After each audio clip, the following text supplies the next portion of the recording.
The small, peaceful town of Moscow, Idaho, was forever changed on the chilling night of November 13th, 2022.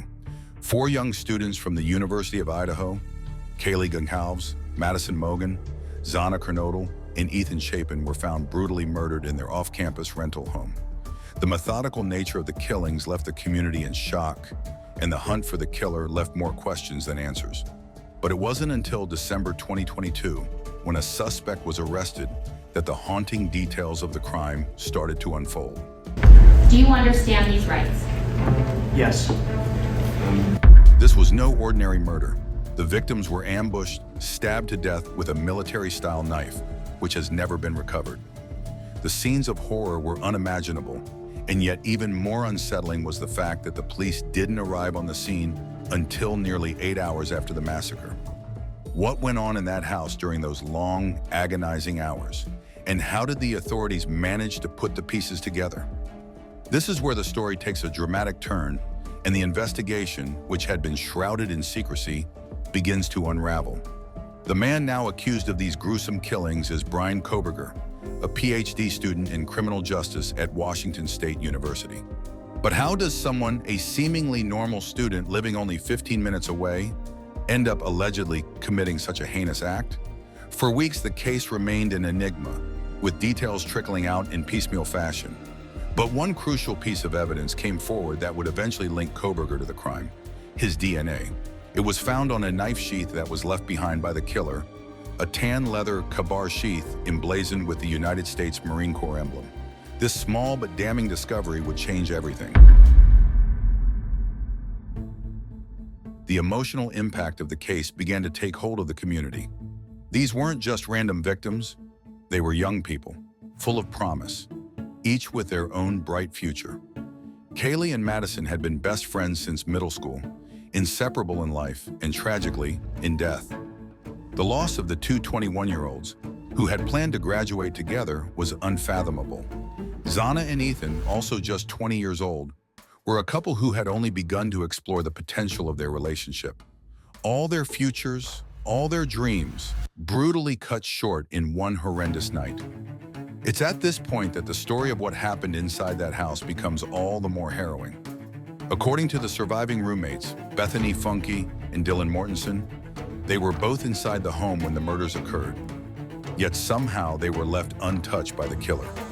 Dylan Mortensen in particular had a chilling encounter with the masked assailant. Her testimony paints a picture of horror.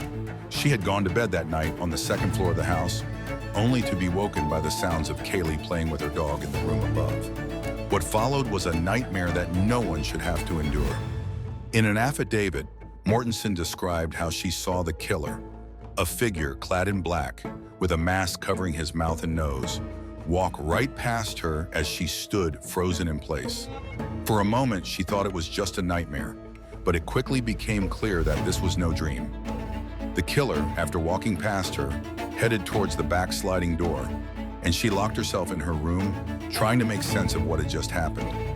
It wasn't until 11:58 a.m., nearly 8 hours after the murders had taken place, that a 911 call was made from one of the surviving roommates' cell phones, reporting an unconscious individual. This delayed response from the survivors has raised a number of questions. Did the killer see Mortensen and let her go? Was she merely lucky, or did he have other plans for her? And most haunting of all, was there a plan to kill everyone in that house? Or were some of the victims simply in the wrong place at the wrong time?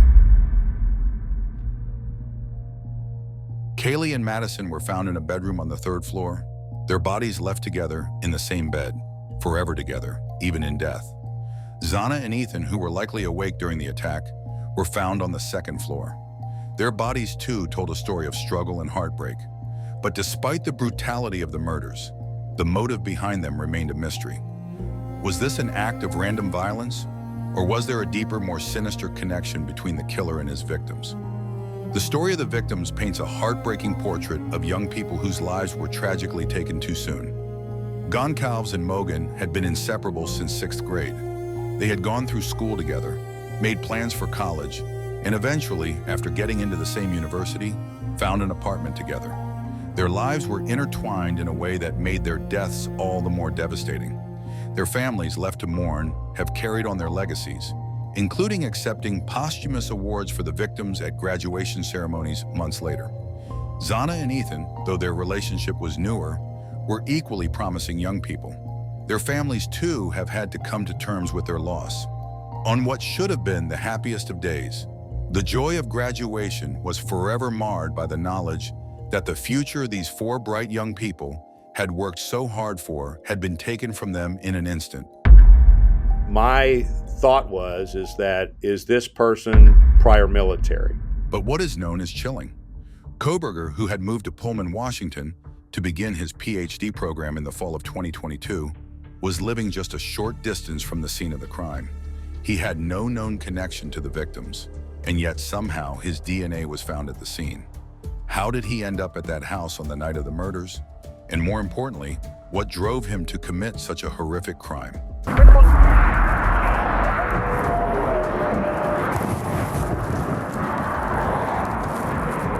Hello. How you doing? How y'all doing? Good. No murder weapon has surfaced. Authorities confirmed this detail before a gag order was imposed following Mr. Koberger's arrest. It remains unclear whether the suspect was personally acquainted with one or more of the victims, or if the attack stemmed from a surge of jealousy or anger. Equally, no motive has been established. Authorities have also declined to disclose the identity of the caller who dialed 911, and the audio recording of that call remains sealed. The conversation, where roommates and other friends described one victim simply as unconscious, has left many questions unanswered. Moreover, investigators have yet to clarify whether the suspect slipped into the house before the victims returned and lay in wait, or if he struck only after the students had come home. Originally, a preliminary hearing was scheduled for 26 June, a forum where prosecutors were required to convince a judge that there was sufficient evidence to move forward with charges of burglary and 4 counts of murder. However, on the 16th of May, a grand jury indicted Mr. Koberger on those very charges, propelling the case directly into the state's felony court system and bypassing the initial hearing process. According to the indictment, he faces 4 counts of first-degree murder and 1 count of burglary, with each murder charge alleging that he did willfully, unlawfully, deliberately, with premeditation and with malice aforethought, kill and murder each victim by stabbing. On the 22nd of May, when Mr. Koberger declined to enter a plea in Luddick County District Court, his attorney explaining that he was standing silent, the judge promptly entered a not guilty plea on his behalf. This move has set the stage for a trial that could potentially result in the death penalty. In a related twist, it has emerged that Mr. Koberger's parents have been summoned to testify before a grand jury in Pennsylvania. This inquiry concerns a separate case involving the disappearance and death of a 45-year-old woman, Dana Smithers, who vanished in May 2022 while Mr. Koberger was residing there. Her remains, discovered last month in a wooded area of Monroe County, have now prompted the involvement of Idaho prosecutors, with CNN reporting that his mother has already testified and his father is scheduled to appear shortly. The judge ruled the death penalty will remain an option. Prosecutors are pursuing the death penalty, citing 5 aggravating circumstances that could justify the maximum sentence of capital punishment. Initially, Mr. Koberger's trial was slated for the 2nd of October 2023, following requests from both his attorney and the state. Yet in a surprising turn, he waived his right to a speedy trial, delaying proceedings. Following this, he attempted to secure a ban on cameras in court, an effort rebuffed by Judge John C. Judge. In late December 2023, prosecutors filed a motion urging that the trial be rescheduled for the summer of 2024. They argued that the defense now has ample time to scrutinize the evidence. Additionally, the state has recommended that proceedings occur outside the academic calendar, specifically when local high schools and universities are not in session, due to the anticipated heavy media presence. The filing requests strict deadlines for the exchange of discovery materials, the disclosure of any expert witnesses expected to testify, and the submission of pretrial motions, including those pertaining to the death penalty. It also calls for timelines regarding jury questionnaire proposals, instructions, witness lists, and other trial-related matters. As of now, Brian Koberger faces 4 counts of first-degree murder and 1 burglary charge, and the case continues to unfold. The grand jury indictment in May 2023 effectively bypassed the preliminary hearing process, sending the case straight to felony court. Kohberger waived his right to a speedy trial, and the court has set a hearing for February 28, 2024, where a trial date may finally be set, but was later rescheduled for August 2025. But as the investigation continues and more details come to light, the questions grow more urgent. Why did Kohberger, a criminal justice student, commit such a horrifying crime? What connection did he have to these 4 innocent young people? And most unsettling of all, could this have been a random act of violence? Or was there something more calculated behind it? The community of Moscow is still reeling from the loss of these 4 bright stars, and the investigation into the murders is far from over. As the case moves forward, the questions remain. What was the motive?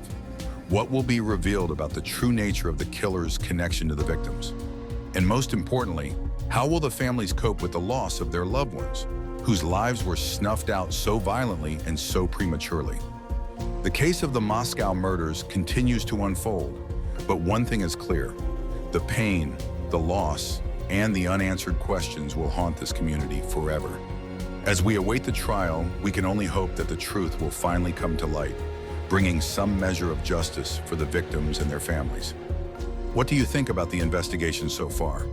Do you believe that the killer's true motive will be uncovered during the trial? Let us know your thoughts in the comments below, and make sure to click on the next video for more details.